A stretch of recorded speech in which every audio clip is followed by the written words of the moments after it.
అసెంబ్లీలో మరియు శాసన మండలిలో చంద్రబాబు నాయుడు గారి కూటమి నేతలు చేస్తున్నటువంటి హడావుడి,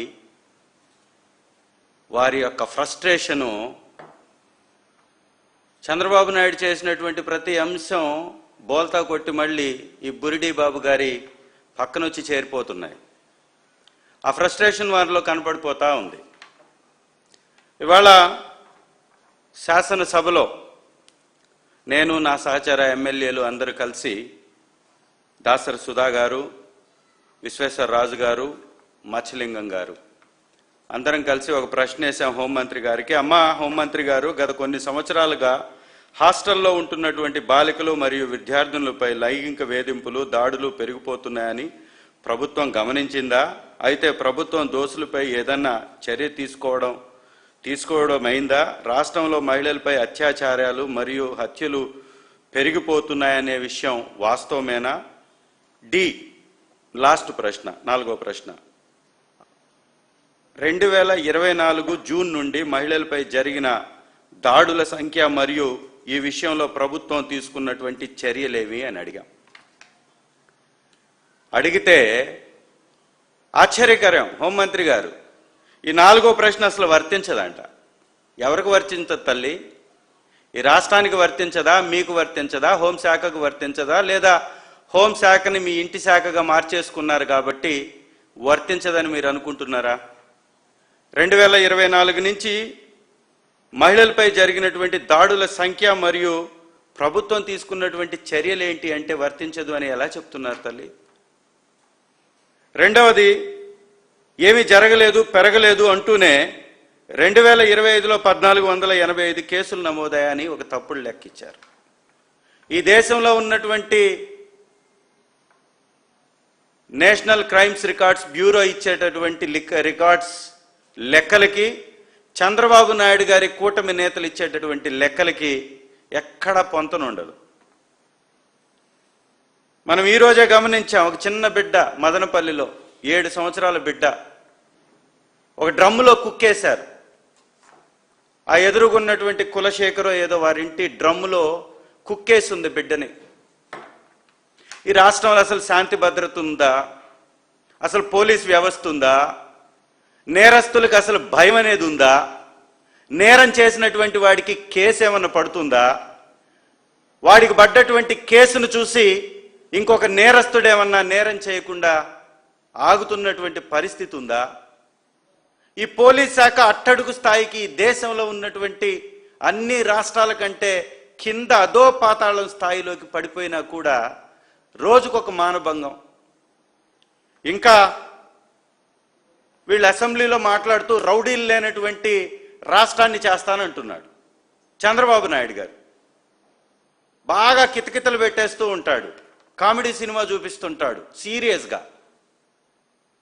చంద్రబాబు నాయుడు గారి పక్కనే రౌడీలు, గుండాలు అందరినీ అసెంబ్లీలో పెట్టుకొని ఆడబిడ్డల్ని అన్ని విధాల మోసం చేస్తున్నటువంటి వారిని పక్కన పెట్టుకొని ఈ రాష్ట్రంలో రౌడీలు లేకుండా చేస్తానని చెప్తూ ఉంటాడు.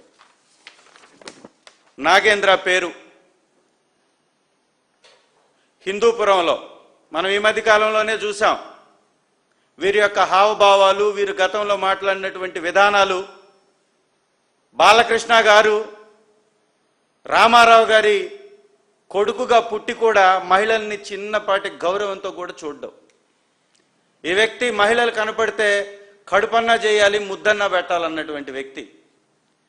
దీన్ని ఎగ్జాంపుల్గా తీసుకున్నట్టున్నాడు తన సహచరుడు నాగేంద్ర.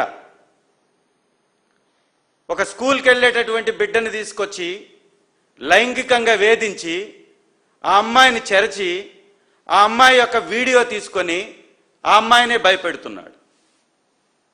ఉందా ఇంతకంటే దుర్మార్గం? ఇలాంటి వాళ్ళని ఏం చేయాలి?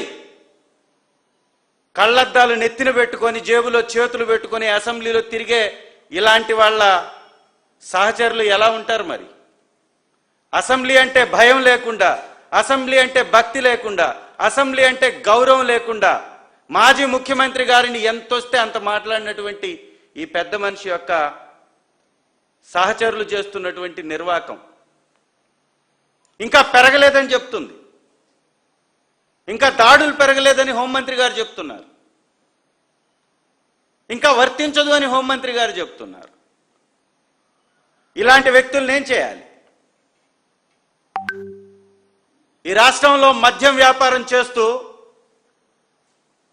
ఇసుక నమ్ముకుంటూ, మట్టి నమ్ముకుంటూ, నేరస్తులు నాయకులుగా చలామణి అవుతూ, ఈ రాష్ట్రాన్ని దోచేసుకుంటూ, కాసులు వాళ్ళు కొట్టేస్తుంటే ఇదేంది అని అడిగిన పాపానికి కేసులు మాపై. ఈ రాష్ట్రంలో కాసులన్నీ వారికి, కేసులన్నీ వైఎస్ఆర్ కాంగ్రెస్ పార్టీ వారికి. క్యాష్ని సూట్ కేసులో పెట్టి రాజేష్ గారితోటి లోకేష్ గారికి పంపిస్తుంటారు ఈ నేరస్తులంతా. అవి అందుకున్నటువంటి వాళ్ళు ఈ యొక్క వ్యవస్థల్ని పట్టించుకోకుండా ఈ విధంగా వదిలేయడం వల్లనే ఇంత నేర ప్రవృత్తి పెరిగిపోతూ ఉంది. ఇలాంటి వారి మీద కఠినమైనటువంటి చర్యలు తీసుకోవాలి. ఎంత బలిపితనికి, ఎంత శాడిజం! ఓ చిన్న బిడ్డని, స్కూల్కి వెళ్ళేటటువంటి బిడ్డని తీసుకొచ్చేసి వీడియో తీసి మరి బెదిరింపు. ఇది తెలుగుదేశం నాయకత్వ ప్రభుత్వ పనితీరు. ఇవన్నీ తప్పించుకోవాలి. వీటన్నిటినీ చర్చలోకి రాకుండా చేయాలి. చర్చకి వస్తే వాళ్ళకి సమస్య వస్తుంది. కాబట్టి ఇమీడియట్గా దేవుణ్ణి తీసుకొచ్చేసేయాలి.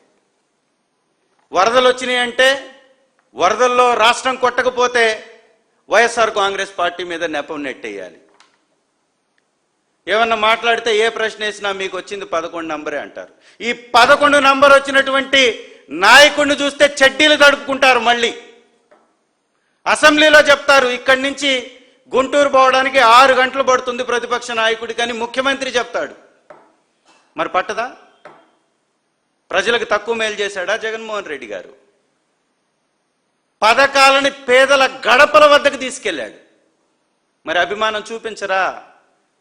మీకంటే మీ చరిత్రలో 5 సార్లు ముఖ్యమంత్రిగా అయి కూడా ఒక్క పథకం చంద్రబాబు నాయుడు గారి పేరు చెప్తే గుర్తుకు రాదు. ఇవాళ జగన్మోహన్ రెడ్డి గారి పేరు చెప్తే పదుల సంఖ్యలో పథకాలు, వందల సంఖ్యలో వారికి లబ్ధిదారులు, వేల సంఖ్యలో, కోట్ల సంఖ్యలో పథకాలు అందినటువంటి ప్రజలు. మరి రారా జనాలు? నీ కొడుకు నువ్వు పోతే నిన్ను పట్టించుకునే వాళ్ళు లేరు. ఆ వ్యానుల దగ్గర హడావుడే చేసేటటువంటి పోలీసులు తప్ప, ఎవరో జనాలు లేకపోయినా ఆ యొక్క రోపులు పట్టుకునేటటువంటి ఆ రోప్ టీం తప్ప మీ దగ్గర ఎవరు ఉంటారు? మరి ప్రజలు